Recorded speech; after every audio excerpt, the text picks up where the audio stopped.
क्या किसी राजा को सिर्फ इसलिए महान कहा जाता है कि उसने युद्ध जीते? अगर महानता का पैमाना तलवार से होता तो इतिहास में सैकड़ों राजा अमर होते। आज हम एक ऐसे वीर की बात करने जा रहे हैं जिसने अपनी 16 साल की उम्र चाकरण और तोरण जैसे किलों पर कब्जा किया और स्वराज का सपना पूरा किया। हाँ, आज हम छत्रपति शिवाजी महाराज के बारे में बात करने जा रहे हैं। नमस्कार दोस्तों, मैं आकाश मिश्रा। आज हम छत्रपति शिवाजी महाराज के बारे में पूरी जानकारी एकत्रित करेंगे। छत्रपति शिवाजी महाराज का जन्म 19 फरवरी 1630 में हुआ था। उनकी माता का नाम जिज्जाबाई और पिताजी का नाम शाहजी भोसले था।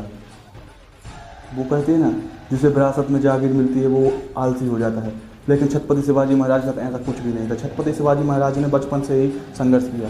उनकी माता पिता ने उन्हें बचपन में ही रामायण और महाभारत जैसे पाठों का ज्ञान दिया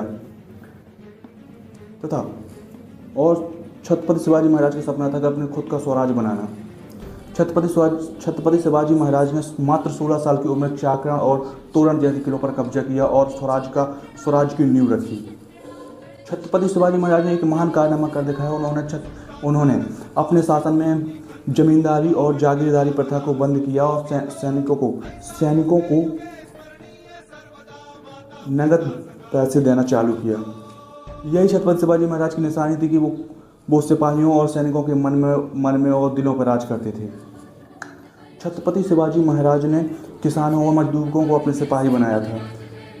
उनका यही बर्ताव और स्वभाव प्रजा को मनमोहक लगता था। इसी कारण वो जानते थे कि अगर स्वराज का सपना पूरा करना है तो सैनिकों और अपनी प्रजा के दिल को जीतना होगा।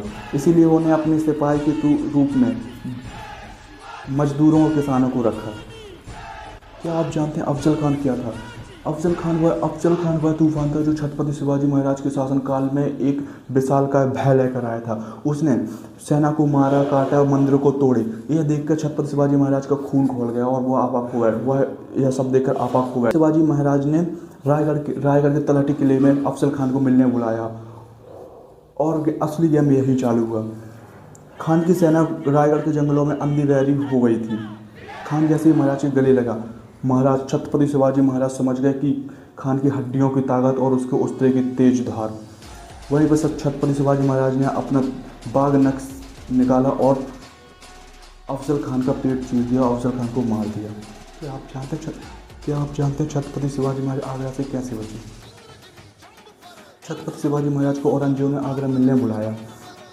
छत्रपति शिवाजी महाराज आगरा पहुँचे लेकिन औरंगजेब ने गेम खेला और छत्रपति महाराज को नज़रबंद कर लिया। छत्रपति महाराज ने औरंगजेब के शासनकाल में एक माइंड गेम खेला और अपने बीमार होने का नाटक किया। सूझबूझ और फूलों की टोकरी में छिपकर आगरा से बाहर निकले। गेम में ट्विस्ट ये नहीं था कि छिपकर भागे, ट्विस्ट ये था कि औरंगजेब की नाक की तरह से निकले। औरंगजेब अपने आप को महान जासूस मानता था, लेकिन औरंगजेब छत्रपति शिवाजी महाराज के डर परछाई से महीनों तक डरता रहा। 17वीं शताब्दी में समुद्र पर यूरोपियन सेना राज करती थी, लेकिन छत्रपति शिवाजी महाराज सीधा कहते हैं, जिसकी लाठी उसकी लहर, ऐसा नहीं चलेगा। उन्होंने कहा जिसकी नौसेना उसका राज समुद्र पर होगा। और उन्हें आदेश दिया कि उन्हें सभी व्यापारियों को बुलाया और आदेश दिया कि अगर व्यापार करना है तो स्वराज के नियम मानना होगा। महाराज ने ऐसी नौसेना तैयार की कि अंग्रेजों ने अपनी डायरी में लिखा कि छत्रपति शिवाजी महाराज से समुद्र में लड़ना जैसे कि अपने खुद की कब्र खुदवाना जैसा है। आज जब नौसेना की बात होती तो कहीं ना कहीं छत्रपति शिवाजी महाराज का हाथ माना जाता है।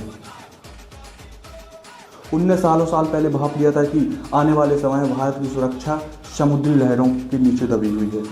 शिवाजी महाराज जानते थे कि साम्राज्य चलाने के लिए एक सिस्टम होना जरूरी है। साम्राज्य चलाने के लिए अष्टप्रधान मंडल जैसे कानून बनाए। छत्रपति शिवाजी महाराज के शासनकाल में भ्रष्टाचार को सजा दी जाती थी और उनके शासनकाल में भ्रष्टाचारी ऐसे कोई भी नियम नहीं थे। ना ही भ्रष्टाचारी से उनकी सेना में कोई प्रवेश कर पाता था। योग्यता के दम पर प्रवेश होती थी। इतिहास गवाह है, अक्सर युद्ध को जीतकर नारियों का अपमान करके जश्न मनाया जाता है। महाराज ने इस घिनौनी सोच को जड़ से खत्म कर दिया। कल्याणपुर के सूबेदार की बहू को एक सामान के तौर पर छत्रपति शिवाजी महाराज को पेश किया गया तो छत्रपति शिवाजी महाराज ने उस महिला को अपनी मां के समान दर्जा दिया और और उनका पूरा सम्मान किया और सम्मान के साथ उन्हें वापसी कर लौटा दिया गया।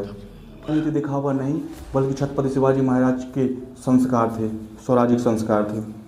छत्रपति शिवाजी महाराज ने अपनी सेना को लड़ने के नियम बताए, किसी भी पवित्र ग्रंथ और अबादत का नुकसान नहीं करेंगे। छत्रपति शिवाजी महाराज की में मुस्लिम सैनिक भी थे। छत्रपति शिवाजी महाराज कभी भी जाति को देखकर सैनिकों को भर्ती नहीं करते थे। वे स्वभाव को देखकर सैनिकों का चयन करते थे। और छत्रपति शिवाजी महाराज के शासनकाल में महिलाओं को सम्मान दिया जाता था। उनके शासनकाल में आधी रात में भी महिलाएं एक जगह से दूसरी जगह पर जा सकती थीं, क्योंकि उनके और ना ही महिलाओं को अपमान किया गया। इसीलिए छत्रपति शिवाजी महाराज महान माने जाते थे। गोरिल्ला युद्ध की नीति आप जानते ही होंगे। जब दुश्मन के पास लाखों की सेना हो और अपने पास मुट्ठी भर सेना हो तो हम सामने से दुश्मन से कभी नहीं जीत सकते, ना ही लड़ सकते हैं। तभी छत्रपति शिवाजी महाराज ने गोरिल्ला युद्ध की नीति अपनाई और छिपकर वार किया। छत्रपति शिवाजी महाराज के सैनिक चने भर मुट्ठी खाकर हफ्तों तक लड़ाई कर सकते थे और मुगल सेना अपने भारी खाना की बोझ में दब जाती। इसी मौका का फायदा उठाकर छत्रपति शिवाजी महाराज की सेना बिजली की से मुगल सेना पर टूटती थी और सबको मार देती थी। मुगलों को लगता था कि छत्रपति शिवाजी महाराज के पास कोई जादू है, पर वह अपनी रणनीति के साथ हरदम विजय होते थे। आज के दौर में छत्रपति शिवाजी महाराज के बारे में जानना जरूरी है, क्योंकि छत्रपति शिवाजी महाराज की वीर गाथा इतनी महान थी कि उन्हें जानना अनिवार्य हो जाता है कि हर भारतीय नागरिक को छत्रपति शिवाजी महाराज के बारे में जानना ही चाहिए कि उनने अपने कैसे किया। छत्रपति शिवाजी महाराज आज भी महान है, कल भी महान रहेंगे और आने वाले युगों तक वो महान रहेंगे, क्योंकि उनके कारनामे इतने महान थे।